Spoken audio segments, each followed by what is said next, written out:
Sabemos que estamos en una situación difícil. Todos sabemos que nos encontramos ante ante un hecho que nos conmovió, que nos sigue conmoviendo, y es un hecho que, o las circunstancias de las cosas que han pasado, han cambiado nuestra vida en forma bastante intensa.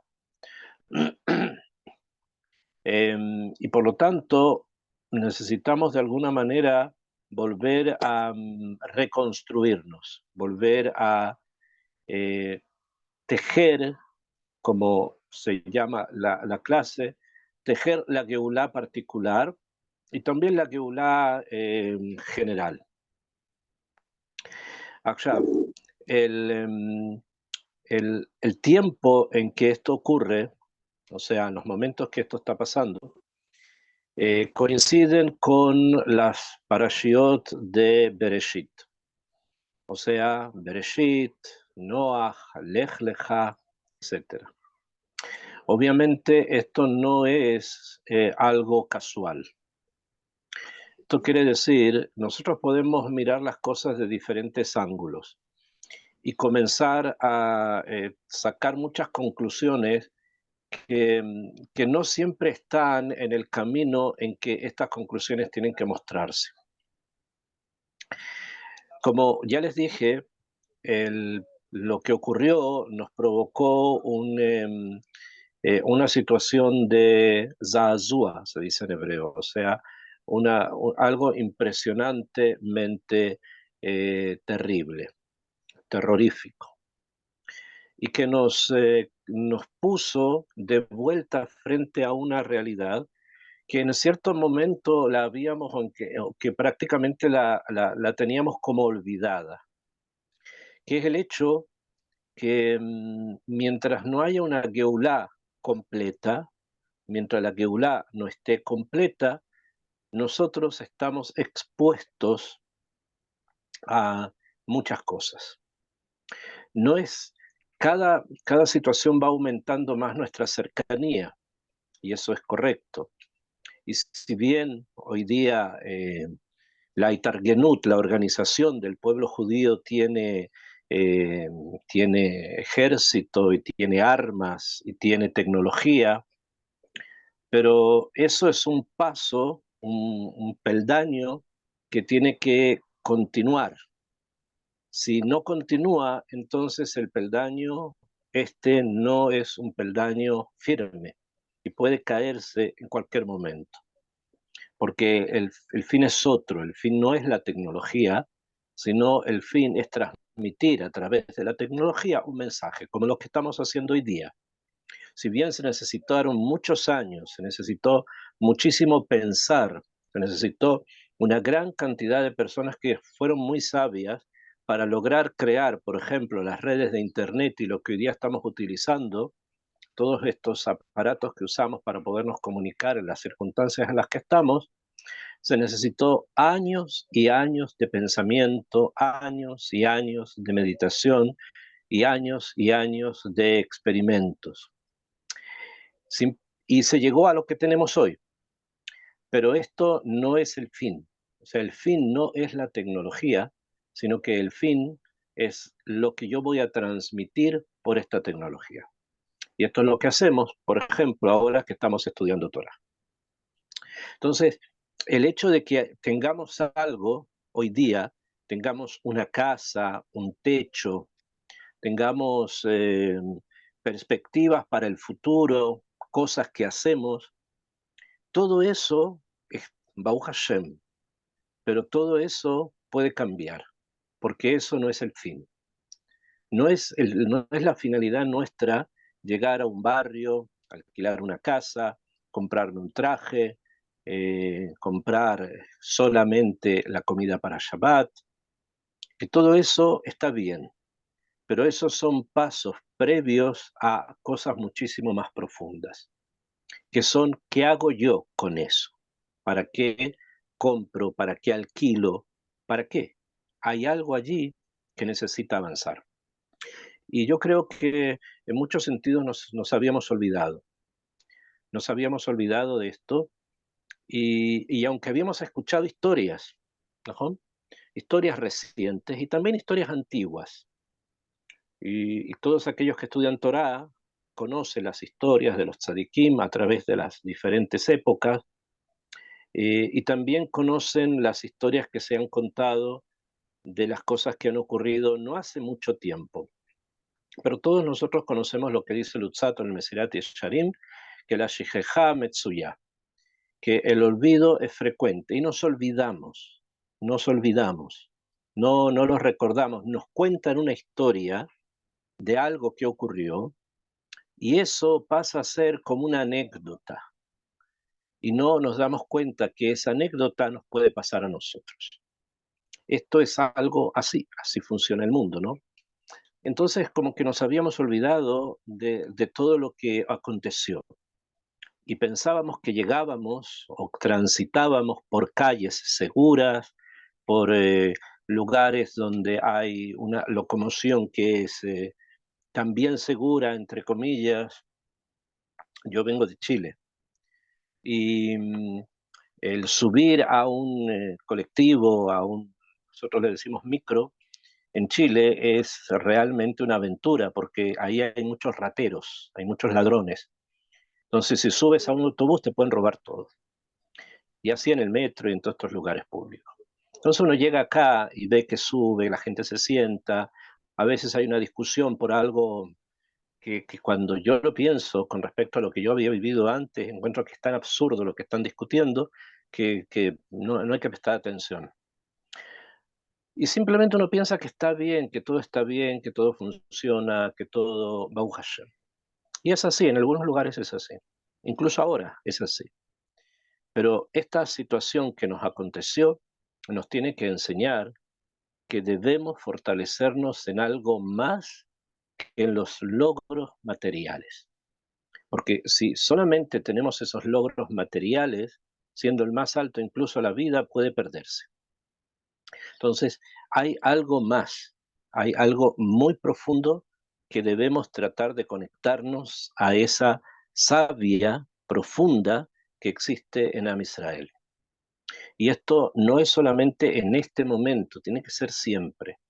Pero en este momento es necesario mucho más porque mucho se está derrumbando y probablemente mucho se derrumbe todavía más en el futuro. No sabemos, estamos ante la incógnita de un no saber. No sabemos exactamente lo que va a acontecer y yo creo que simplemente nadie lo sabe. No nosotros, sino el enemigo. Creo que en esta baraja, cada uno está jugando unas cartas de un juego distinto. Uno está jugando póker y el otro está jugando canasta. Son dos juegos distintos, entonces difícil de poder avanzar en esto, porque hay juegos distintos, entre comillas, ¿no? Entonces, ¿qué hacemos nosotros que tenemos emuná? Es tratar de fortalecernos en esa emuná y avanzar con ese mensaje, que es un mensaje que los sabios escribieron, a pesar de todo esto que yo les estoy contando ahora que pasó hace 100 años, hace 500 años, hace 1000, hace 2000, estas cosas pasaron, ya no es la primera vez que pasan, pero las olvidamos, o nos queda como una anécdota o si por ahí tzadikim, ¿no? Los cuentos de los tzadikim, y los vemos y los contamos y los repetimos, y no nos damos cuenta que muchas veces vamos a tener que vivirlos. En estas semanas, nosotros vamos a releer la Torá desde el principio. Así ya empezamos. Bereshit, Noach, Lech Lecha. Vamos a continuar. Y estas parashiot, estas secciones de la Torá son, como toda la Torá, extremadamente profundas, pero cada libro tiene una profundidad propia. Son 5 libros y estamos ahora en el primero, Bereshit. Y como el nombre lo dice, Bereshit, habla del principio, o sea, la profundidad del principio. ¿Y qué cosa es un principio? Un comienzo, algo que empieza. Y cuando algo empieza es porque algo terminó y algo empieza. Así es nuestra lectura cíclica de la Torá, que comienza Bereshit, va a terminar después en el próximo año en Simchat Torah, cuando volvamos a Shemini Atzeret, y de nuevo vamos a comenzar de vuelta. Entonces, el secreto profundo de este libro es la idea del principio, de que todo comienza de nuevo, que todo comienza nuevamente a construirse, que hay un mundo entero que se está construyendo. Se construye y no en un día, se construye en 7 días, sin entrar en toda la discusión si son 7 o son épocas, pero lo que nos viene a enseñar la, la división en días es que hay un proceso, que esto está avanzando, que hay un proceso. Y como todo proceso, tiene obviamente cada parte del proceso, tiene sus propias profundidades, tiene sus propias ideas y sus propias raíces. Y en cada una de ellas se reflejan precisamente las cosas que van a ocurrirnos en nuestra vida espiritual, en las diferentes realidades paralelas en las que nosotros vivimos, ¿no? Vivimos vidas materiales, vivimos vidas espirituales, intelectuales, emocionales. En cada una de ellas se van a reflejar las cosas que están escritas en la Torá, en estas parashot. La parashá de Bereshit tiene obviamente una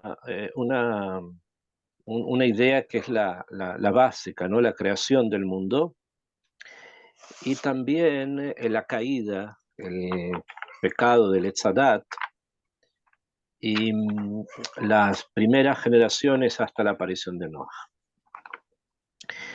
Y hay acá una pregunta. Nosotros, cuando estudiamos la Torá, y no solamente la Torá, nosotros siempre nos referimos o siempre lo hacemos con los ojos que lo vieron nuestros sabios. Por una razón muy simple, que también es necesario conocerla y estamos empezando a estudiar la Torá, porque fuimos nosotros los que recibimos la palabra. Y nosotros somos los que explicamos la palabra, nosotros y nadie más. Por lo tanto, los sabios de Israel son los que explican esa palabra que se recibió. Y en la parashá de Bereshit, el gran sabio, que es Rashi, hace una pregunta que obviamente la podemos preguntar también nosotros, pero no es lo mismo. Cuando le pregunta el sabio, quiere decir que hay acá un punto en un sistema. Y el sabio dice, o pregunta, Lo hayat tzarich leatchil et Torah ela mijodesh hazeh lachem. No tendría que haber comenzado la Torah sino de una mitzvah que se llama Rosh Hodesh, el Kiddush HaHodesh, o sea, santificar el primer día del mes. De ahí tendría que haber comenzado la Torah. ¿Por qué? Porque la palabra Torah en hebreo y el Sefer Torah y la Torah como libro, etcétera, significa Orah, instrucción, o sea, son leyes, no son historias, ni son relatos, ni es filosofía, son leyes. Por lo tanto, si la Torah comienza con algo, tiene que comenzar con una ley. Es como si nosotros tomásemos el código penal o el código civil de cualquier país del mundo, comienza con una ley, no comienza explicando la historia de ese país, ni cómo ese país logró ser independiente y llegar a tener un tribunal que decidiera cuáles son las leyes. No, comienza con las leyes. Entonces la Torah también tendría que comenzar con una ley. ¿Y cuál es la primera ley que aparece en la Torah? Es la ley, que es la mitzvah de Rosh Hodesh, de Kiddush HaHodesh. Así tendría que haber comenzado. Entonces, ¿y eso dónde está? Eso está en el Sefer Shemot, muchísimo más adelante, o sea, después que termina el Sefer Bereshit, que abarca una cantidad de miles de años. Ahí recién en el Sefer Shemot va a aparecer la primera mitzvah que aparece en la Torah, que es la mitzvah de Kiddush HaHodesh, de santificar el primer día del mes. Ahora bien, entonces, ¿por qué? ¿Por qué empieza con eso? ¿Por qué empieza con Bereshit? ¿Por qué empieza con una historia, la historia de la creación del mundo? Y Rashi va a responder. Va a responder que el Koach, o sea, la fuerza de la creación, Hashem le quiso comunicar a su pueblo, porque esto le va a llevar después a que puedan entender por qué se les entregó la tierra de Israel. O sea, la finalidad de que se cuente la historia de la creación en 7 días, después la historia de los patriarcas, Abraham, Isaac, Jacob, Yosef, etcétera, es para qué? Para que entendamos que este mundo tiene un patrón, este mundo tiene un señor, un dueño, y el patrón del mundo es Hashem. Él decide a quién da esta tierra y a quién da la otra. ¿Por qué? Porque Él la creó. Él creó el mundo, por lo tanto, Él decide qué lugar de este mundo le da esto al otro. Esa es una idea que aparece en Rashi, el primer Rashi, todos conocemos eso, todos hemos escuchado esto. Entonces, esa es la profundidad del primer libro. La profundidad del primer libro es una relación que hay con la existencia de una tierra. Hay una tierra, que esta es la tierra de Israel, que en el futuro va a ser llamada así, a la cual va a llegar alguien y que va a comenzar a formar su familia en esa tierra. Entonces, para que sepamos esto, comenzó con la creación del mundo para decir que existe la creación de todas las tierras y por lo tanto el que las creó es el patrón de esas tierras y él va a entregar parte de esa tierra a alguien que va a aparecer varias generaciones después. Ok, esa es la profundidad de la primera parasha. Ahora bien, eh, este, esta idea, la idea de una tierra para un pueblo, es algo que obviamente se desarrolla después, pero aparece acá. Así Rashi lo entiende. Rashi lo escribió hace 1000 años atrás, bajo la sombra de las cruzadas, bajo la sombra de muchos enemigos, y él no tuvo ningún temor de escribir lo que realmente significa, porque esto es lo que significa. Eh, y en este mundo que aparece, material, o sea, que se crea, hay animales, hay vegetación, ustedes ya conocen toda la historia. Aparecen también otras personas. ¿Okay? Va a aparecer Adán, Javá, van a tener un edgar, un desafío, no lo alcanzan, no lo consiguen.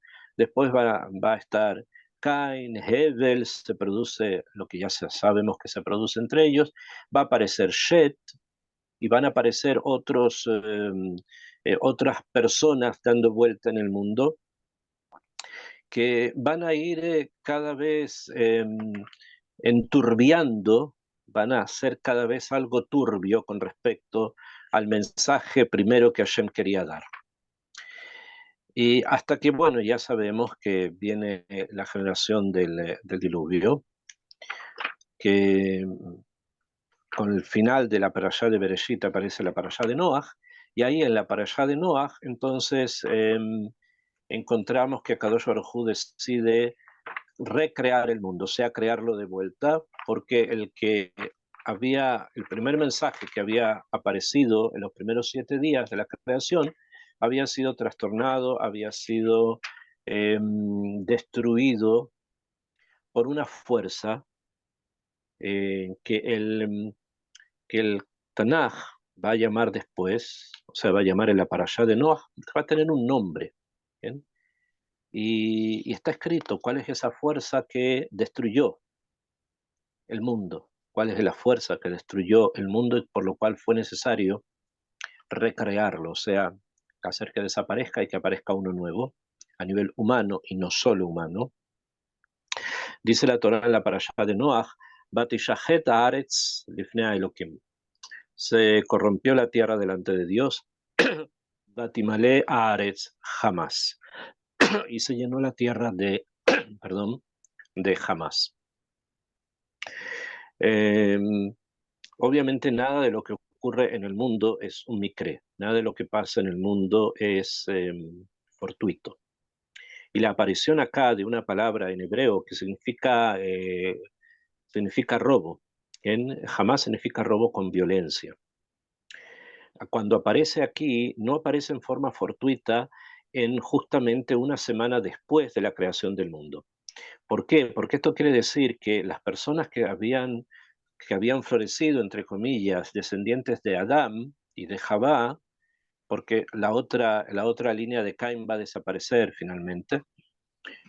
Son personas que se dedicaron al robo, o sea, a no valorar ni respetar al prójimo, porque cuando las personas roban es que no están respetando al prójimo, o sea, el mundo llegó a una situación tal, como nos describe la parashá de Noaj, que no había respeto humano, o sea, que no había una humanidad que se sintiera que colaboraban unos con otros. No se sentían que ellos eran parte de una misma familia, sino que se sentían partes de una misma competencia. Y cuando hay competencia, entonces todo está permitido, porque quiero competir para llegar yo, y eso transforma al mundo en algo que la Torá llama jamás. Em, la, la idea esta del jamás, del robo, es una idea que aparece mencionada, que es lo que dice Rashi. Cuando Rashi explica qué significa jamás, dice gazel, robo, especialmente robo con violencia. Em, Sin embargo, el ónkelos, el sobrino del César, ustedes ya escucharon, nos hemos hablado de él varias veces, creo que hemos hablado de él. Traduce la Torá del hebreo al arameo para hacerla más entendible o comprensible, ¿no? Y para revelar cosas, porque realmente no es solamente una traducción literal, o sea, no es que se vaya traduciendo literalmente cada palabra, sino que muchas veces nos quiere informar algo a otros niveles, y especialmente utilizando el arameo, para que sepamos frente a qué estamos, frente a qué situación se presenta, ¿no? Y cuando él traduce al arameo la palabra jamás, aunque los la traduce como hatufim, traduce que jamás significa hatufim, o sea, secuestrados. ¿Bien? Hatufim, secuestrados. ¿Por qué? Porque el robo del que se está hablando acá, eso es lo que aunque nos quiere enseñar, no es este robo de dinero, robo de propiedades o de tierras, sino se está hablando acá de robar personas. Y cuando se roba a una persona, se secuestra a una persona, no es solamente el secuestro material, vamos a hablar un poquitito de eso, sino que hay acá algo más, muchísimo más, em, digamos, más esotérico en la situación del robo. Pero si nos apegamos incluso solamente al tema del robo, y que lo hemos visto que aquel grupo que jamás es una, entre comillas, coincidencia, ¿no? Con el nombre del grupo terrorista. Ibn Ezra, un comentarista también más o menos de la época de Rashi, hace 1000 años atrás, cuando él explica en su comentario la palabra jamás, dice Begezel, que la tierra se había llenado de qué? De Gezel, lo mismo que dice Rashi, de Oshek, y se había llenado de personas que querían estar sobre otros, que querían controlar a otros, de personas que abusaban del trabajo de otros, Oshek, que en Ashkanut significa así como abuso, especialmente laboral. Y además agrega que este Gesel también se traducía en qué, o en qué también se veía este Gesel, dice Ben Ezra, Vekahat Gam Hanashim Behoska. Y también tomaban, o sea, robaban mujeres por la fuerza. Lo que dice Ibn Ezra, escribió esto hace 1000 años atrás sobre lo que es Hamas, lamentablemente lo tuvimos que ver en la realidad. Y vuelve precisamente a la misma idea. Si bien el alcance de nombres entre Hamas y Hamas puede ser discutido, no quiere decir que la Torá esté hablando de este grupo terrorista, sino que la Torá está hablando de lo que pasó entonces. ¿Okay? Sin embargo, obviamente hay acá una situación especial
¿Ahora se escucha?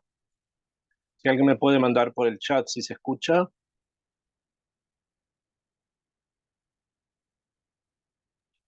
Sí, ok, entonces continuamos. Eh, Les estaba diciendo que hay la aparición, obviamente, de esta palabra. La palabra jamás puede llevar a muchas equivocaciones a veces. Jamás en la época del diluvio era lo que acabamos de decir. Robo con violencia, secuestro de personas, eso es lo que había allá. Y lo que nosotros vimos hoy día de llevar mujeres por la fuerza, arrastradas por las calles, etcétera, etcétera, lo que ya también vimos, eh, nos quiere enseñar la Torá que esa forma maligna de comportamiento no se acabó, está todavía presente, que todavía existe. Y lo que pasó en la época del diluvio llevó a que, en la medida en que llevó, porque allá fue en forma extrema, a que Hashem decidiera deshacer la tierra, que la tierra no existiera. ¿Con qué? Con un diluvio, que es de lo que habla para allá de Noah. Y hoy, al parecer, lo que esto nos quiere enseñar, lo que nos está pasando a nosotros ahora, es que tenemos que recrear un mundo nuevo, que tenemos que construir un mundo diferente, nuevo, un mundo que se construya sobre otra plataforma, no sobre aquella que tuvo robo, que tuvo secuestro, que tuvo lo que tuvo. Aquellos que están encargados de realizar lo que tienen que realizar lo van a hacer y esto va a continuar todo el tiempo que esto continúe. Eso no lo sabemos.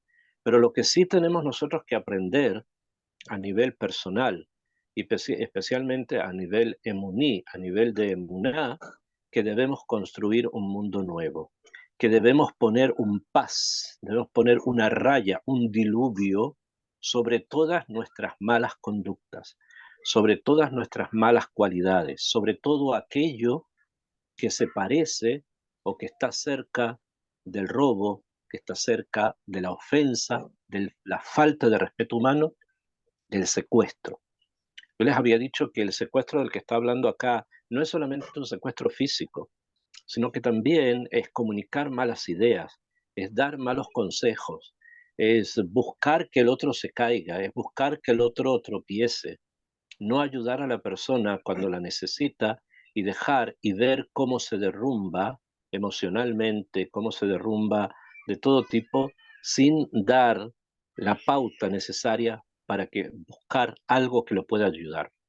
Muchas veces nosotros no tenemos las capacidades para hacerlo, eso es verdad. O sea, no somos un super you, ¿okay?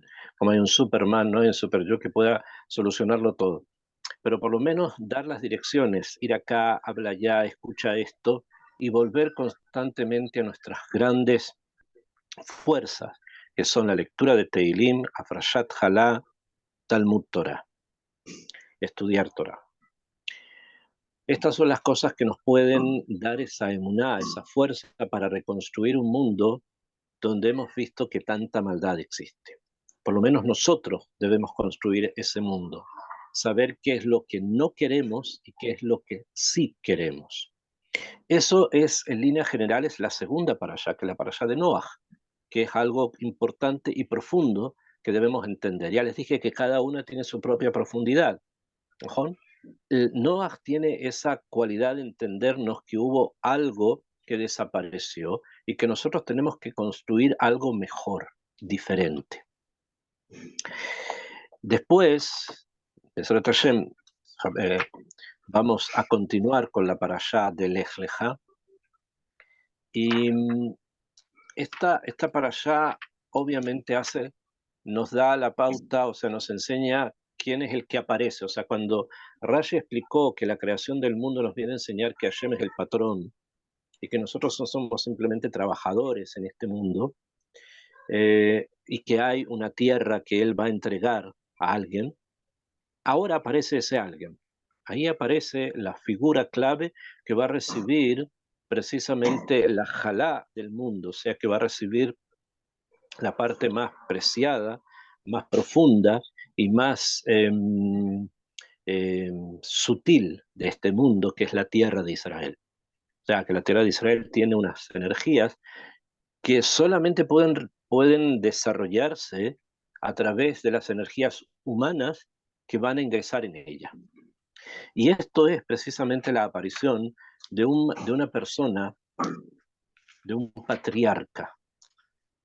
Y cuando hablamos de un patriarca, no solamente estamos hablando de una persona que tiene poder en una familia, sino que estamos hablando de una persona que sus acciones van a ser ejemplo no solo para sus coetáneos, sino para todas las generaciones que vienen después de él. O sea, eso es realmente el pater familias, el padre de la familia, es la persona que constantemente nosotros volvemos y recordamos, sí, él hacía esto, sí, él opinaba esto, sí, él actuaba así. Y este es obviamente la figura de Abraham Avinu, que esto es el centro. Si vamos a hablar bastante sobre Bereshit, Abraham es una imagen que solamente va a alcanzar su par, o sea, alguien parecido a él con Yosef Atzadik, que Besrat Hashem, ustedes ya saben, dentro de 2 días, el aniversario del fallecimiento de Rachel Imenu, y la imagen de Rachel junto con la imagen de Yosef son las imágenes de los caminos, de los senderos, del caminar, del avance, ¿no? Y Abraham comienza con ese proyecto. Y él comienza con este proyecto de un punto de vista bastante interesante, que obviamente nosotros conocemos la historia, sabemos qué es lo que pasó, conocemos el Rashi, nos lo cuentan constantemente, otra vez como una anécdota, ¿no? Pero a veces no entendemos lo que realmente quiere decir, lo que realmente significa y la emuná que tenemos que tener en la forma en que Abraham actuó. Dice en la parashá de Noah, al fin de la parashá de Noah aparece Abraham, como al fin de la parashá de Bereshit aparece Noah, ¿no? Son como los puentes que unen realidades distintas. En la parashá de Noah al final, en el Perek 11, en el Pasuk Javjet 28, antes se menciona que existe una familia, se menciona el padre de esta familia, se llamaba Terach, y que Terach tenía 3 hijos. Un hijo que se llamaba Abram, o sea, padre elevado. Ab es padre, Ram significa alto, elevado, loable. Tenía otro hijo que se llamaba Nahor, y otro hijo que se llamaba Harán, Harán. La palabra Nahor en el hebreo de la Torah significa pensar. Nahor es como un pensamiento, un pensamiento que viene muy profundo y por eso de alguna manera se conecta con la respiración. En algún momento vamos a hablar específicamente de él. Y Harán, el tercer hijo de Terach, significa el que canta, el que canta. ¿Quién? Ran, de ahí viene Riná, Rananut, Reinot, etcétera, todo lo que tiene que ver con Riná, con canto. Y la Torah nos enseña, vamos a tratar de resumir, porque son demasiadas ideas y que tienen que ser entendidas, ¿no? La Torah nos enseña, nos dice que cuando Terach tenía cuando Terach tenía 70 años, engendró a Abraham, a Nahor y a Harán. Ahora, esto puede ocurrir, que a la misma edad del padre nazcan 3 hijos, es solamente en 2 situaciones, que la madre haya tenido trellizos o que hayan sido diferentes mujeres. Lo que no sabemos, no conozco si hay un midrash que hable que eran trillizos o que habían diferentes mujeres. Sabemos que la madre de Abraham Avinu se llamaba Amtlai, ¿no? Que es la esposa de Terach. Entonces, cuando se habla del número 70, que es la edad de Terach, que obviamente está referido a la creación del mundo en 7 días multiplicado por 10, estamos hablando de Abraham, que fue Abraham el que nació cuando Terach tenía 70 años. O sea, se conecta a Abraham con la creación. Como habíamos dicho del Rashi, hay una tierra, un espacio, que ese espacio es energético, que va a recibir una vida, una persona viva que también es energética, y que por lo tanto se van a combinar las dos energías para la construcción de algo nuevo. Y los otros dos hermanos, probablemente no nacieron antes o que nacieron después, probablemente antes, no sabemos, o puede ser que después. La verdad que en este punto no es relevante. Y después nos enseña la Torá, esto que leí, lo leí en el Pasuk ahora 26, en el 27 la Torá nos enseña y dice, Veret Toldot Teraj, esta es la historia, las generaciones de Teraj, o sea, la descendencia de Teraj. Teraj olid et Abraham, Teraj engendró a Abraham, et Nahor, Bet Haram, son los tres hijos de Harán, Harán, el que canta, Harán, olid et Lot. Él engendró a Lot. Hay obviamente diferentes formas de poder interpretar muchas cosas, ¿no? En la Torá. Y el cantante, digamos, Harán, Harán de Riná, también puede venir de otra, o sea, también tiene dentro de sí otro mensaje, que es el mensaje del Har. Har significa montaña, alto, elevado. La Nun final nos enseña cómo, nos viene a indicar como el que realiza esa elevación mejor. Son cosas del hebreo para aquellos que conozcan el idioma en profundidad. Y este Harán, él engendra un hijo que se llama Lot. No sabemos, por ejemplo, aquí no sabemos, lo vamos a ver después, cuál es la descendencia, por ejemplo, de Nahor. Y tampoco sabemos si Harán tuvo otro hijo. Hasta acá. Después vamos a ver que sí tuvo dos hijas más. O sea, junto con Lot van a ser tres. Pero aquí, cuando habla de la descendencia de Terah, y haciendo hincapié en lo que ya dijo antes, de que hay un personaje principal que es Abraham, aparece Lot, es su sobrino y además su cuñado. No se olviden que Abraham se casó con su sobrina. Entonces, la Shelah que nos surge es ¿por qué? ¿Por qué es necesario mencionarlo? Y lo vamos a ver después. Acompañó a Abraham a tal lugar, estuvo con él en tal situación y después se separan. ¿Por qué es necesario, ya que aparezca en la escena de toda nuestra historia espiritual, alguien como Lot? Además con un nombre negativo. Lot en arameo significa maldición, en el sentido del que es inepto o inapto, el que causa problemas, el que no es útil, etcétera, etcétera.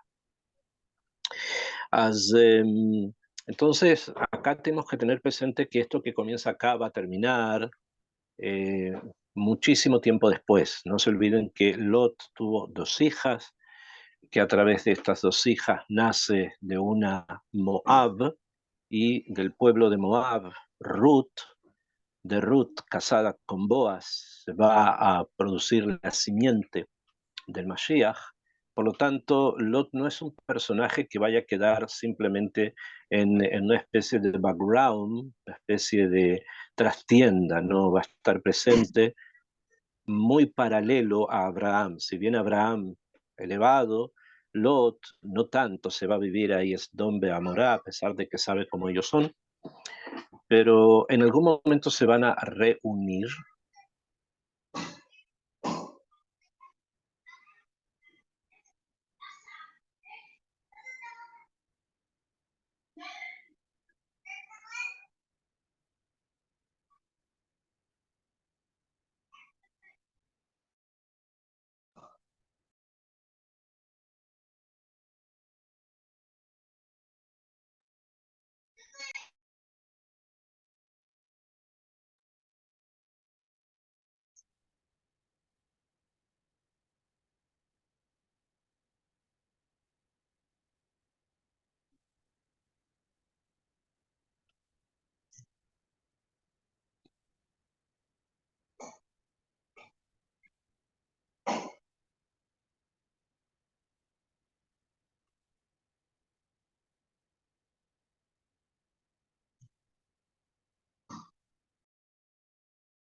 Não estou falando com você. Peraí, eu vou sair.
Tratando de abrir el... Ok.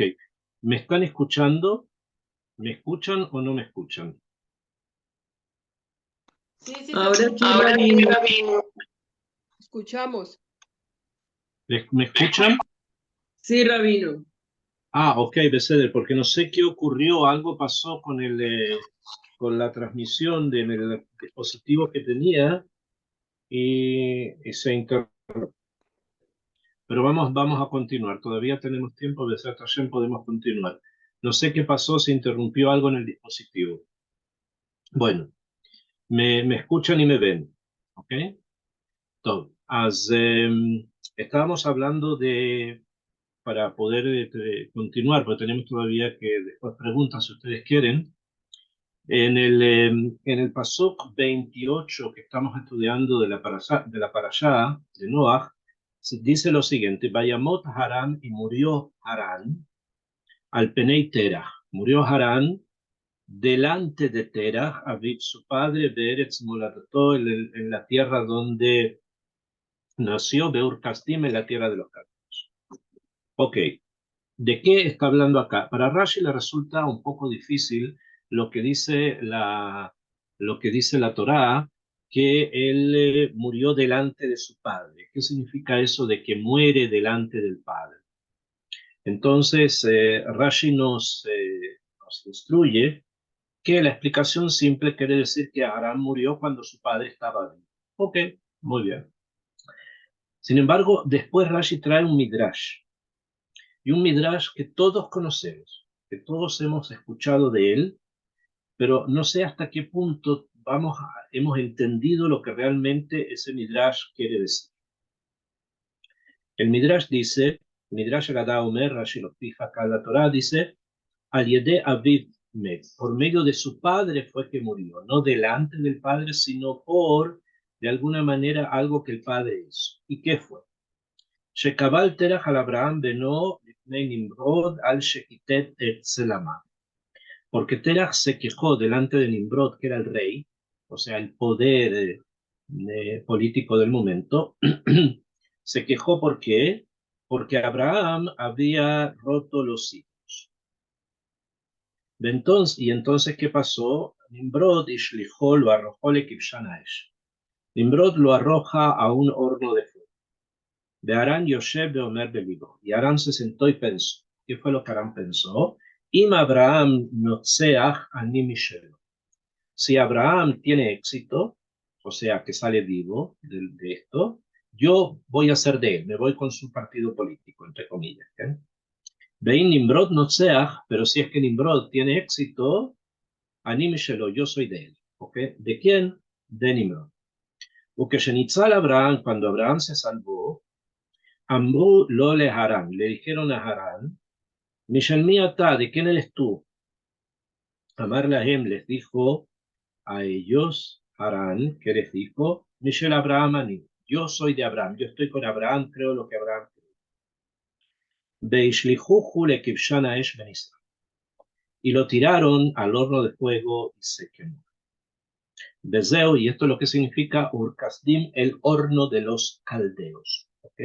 Que estamos hablando del horno que tenían los caldeos son los babilónicos donde vivía Nimrod, que a través de eso fue que Aram murió. Ok, este es un midrash que todos conocemos, sabemos de que lo hemos escuchado ya. Sin embargo, este midrash hay que estudiarlo en profundidad, porque es bastante más complejo de lo que nosotros pensamos. Está escrito acá, siguiendo las palabras del midrash, que el padre de Abraham, Terah, se quejó con el poder político del momento porque Abraham había roto los ídolos, los rompió. No dice el Midrash que lo acusó de no hacer idolatría, sino que lo acusó de romper los ídolos. En otras palabras, no es que Terah, que era el padre, que vendía ídolos, creyera en eso. Y además hay otros Midrashim que lo corroboran. Terah no creía en los ídolos, pero los vendía. O sea, que cuando viene Abraham y los rompe, se produce en ese momento el quiebre, la brecha de Abraham con todas las generaciones anteriores. ¿Por qué? Porque Abraham le quiso decir a su padre, escucha, hay algo que es correcto y hay algo que es incorrecto. Y nosotros no podemos, si queremos realmente construir algo nuevo, no podemos estar apoyando la estupidez humana. Incluso que nosotros no creamos en esto, yo sé que tú no crees en estas estatuas, ¿bien? Pero el hecho de que las vendes a personas que sí creen en esto, estás de alguna manera contribuyendo a su estupidez. Y eso no es moral. Nosotros no podemos poner armas en manos de asesinos, porque finalmente las van a ocupar en contra nuestra. Pero porque tampoco es moral, incluso que no las ocupen en contra nuestra, las pueden ocupar en contra de otra persona.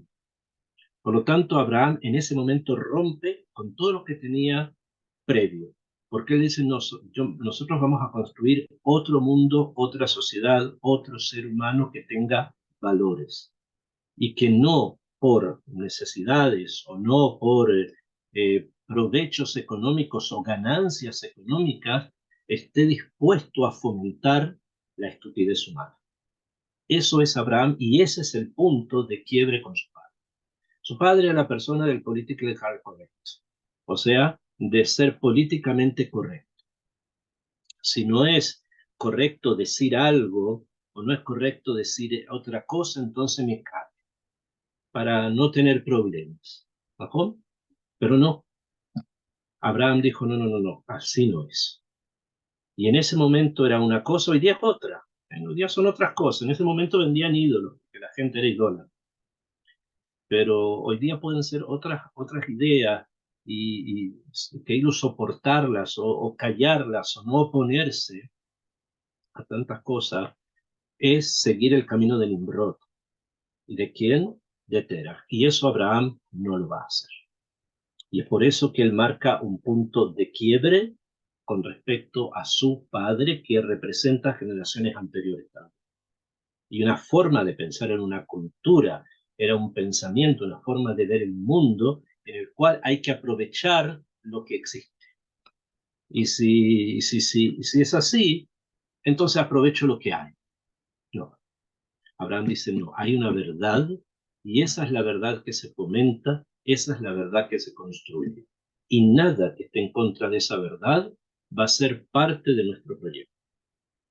Entonces lo denunció por esto, porque rompió, porque le arruinó el negocio, no porque no era idólatra, porque tampoco Terah lo era, simplemente porque él quería estar bien con el establishment del momento y a Abraham no le interesaba eso. ¿Qué hacen? Lo tiran a un horno de fuego. Y Abraham se va a salvar porque Akadosh Baruj Hu le hizo un milagro. Y en ese momento se sienta Harán el hijo, probablemente el menor. No está escrito, por ejemplo, qué fue la decisión de Nahor. No dicen si le preguntaron a Nahor sí o no, porque probablemente le preguntaron a Nahor y él dijo que era igual que su padre, que quería encargarse de seguir vendiendo ídolos. Entonces ni siquiera aparece. Pero sí le preguntaron a Abraham, porque él sí dudó. Él pensó lo siguiente, y es algo muy parecido a lo que pensaba el padre, de ir con aquel que tiene, que vence, de ir con el vencedor. Entonces, si Abraham vence, entonces voy a ser como él. Pero si Nimrod vence, voy a ser como él. Entonces le preguntaron, después de que Abraham había vencido, y él dijo que soy de Abraham, lo tiraron, ahí se quemó. ¿Por qué? Porque, señores, con esto no se juega. Con Hashem y con la Emuná no se juega. No es un juego. No es, hoy qué lindo, qué bonito, vamos a ir a vivir a Israel y todo va a estar bien. No, no, no. Puede ser que no sea así. Ah, porque, no sé, el pueblo judío tiene un gran ejército. Por eso es que estamos con ellos, porque tienen un gran ejército y ellos nos van a cuidar. No, señores, vimos que no es así. Esto es muchísimo más profundo y muchísimo más complejo. Y hay uno solo que conoce completamente lo que cada persona piensa. Y ese es Hashem Shehoker Klayot Balev. Hashem que investiga los Klayot, los riñones, Balev y el corazón. O sea, a mí, a muchos, se puede engañar. Mucha gente se puede engañar. ¿Eh? Pero hay uno al que no se puede engañar. Ese sabe exactamente por qué estamos aquí y en dónde estamos. Entonces, eso también hay que tenerlo muy presente, porque eso es Abraham también. Es una fe completa, total, de no apoyar la estupidez de los seres humanos, pero también enfrentar a veces la emuná como un edgar, un desafío que puede costar a veces muy caro. Eso es Abraham, esa es su grandeza, y eso es lo que quiere enseñar. De ahora en adelante van a ocurrir más cosas. Él va a pasar por pruebas, nosotros ya las conocemos, ¿eh? Y cada vez va a ir engrandeciéndose su nombre hasta transformarse en Brajá, en bendición, porque es Abraham. ¿Sí? Y aunque nos parezca lejano, no lo está, porque ya les dije, el patriarca es aquel que puso su impronta, puso una firma en todo lo que va a venir después. Y todas las generaciones que vienen después se van a identificar con ese patriarca. Por lo tanto, si en estos momentos estamos en estas situaciones de debilidad, problemas, dudas, incertidumbres, hay que saber que hay muchas personas que fueron desplazadas de sus casas, de sus hogares, y están frente a lo no conocido y a lo que no se sabe. Es importante fortalecernos todos en eso. La verdad es que nadie sabe. El que está en su casa no sabe si la va a tener mañana. El que está tirado en un hotel porque abandonó su casa, tampoco. Pero sí tenemos algo que tenemos que fortalecernos en eso, que es nuestra emuná. Emuná, por ejemplo, en el derech, en el camino que comenzó Abraham Avinu. Ese camino es importante, agárrense de eso, cueste lo que cueste y sea como fuese, porque Hashem nos va a ayudar. Y eso es lo que hay que saber, eso es lo que hay que tener presente, que Kadosh Baruj Hu nos va a ayudar y va a estar con nosotros. Como dice David, en los Teilín que ustedes han leído muchísimas veces y que van a seguir leyendo, Gam ki elech begeitz al mavet, incluso que camine en el valle de la sombra de la muerte, lo irá ra, no voy a temer nada malo que ata y madi, porque tú estás conmigo. Que Kadosh Baruj Hu esté con todos nosotros y que sepamos realmente también nosotros estar en ese camino. Este es el comienzo. Be'ezrat Hashem se va a seguir tejiendo la Geulá día a día, semana a semana, mes a mes. Top. Yo quiero que si hay alguna inquietud o alguna pregunta que alguien tenga, que la quiera hacer, por favor la pueden hacer ahora y Be'ezrat Hashem podemos hacer preguntas y respuestas. ¿Usted escucha, Rabino? ¿Toca escrito? ¿Me escucha?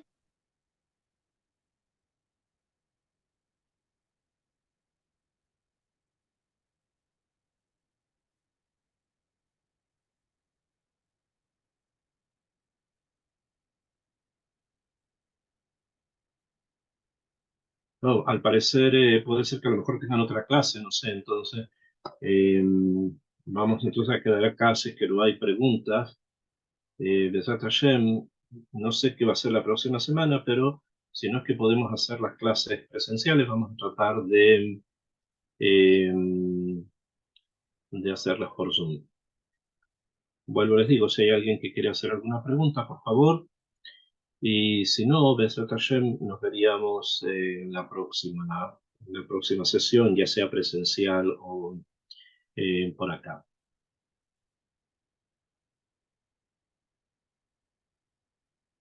No, todavía estamos lejos de eso.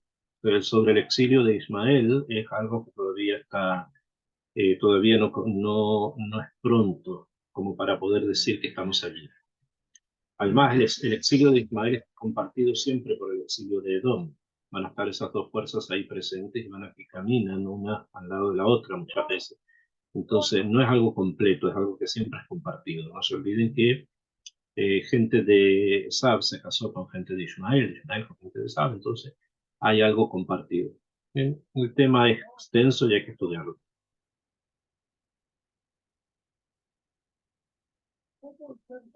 Top, entonces si no hay preguntas, entonces Besat Hashem, nos veríamos o presencial o virtual la próxima semana.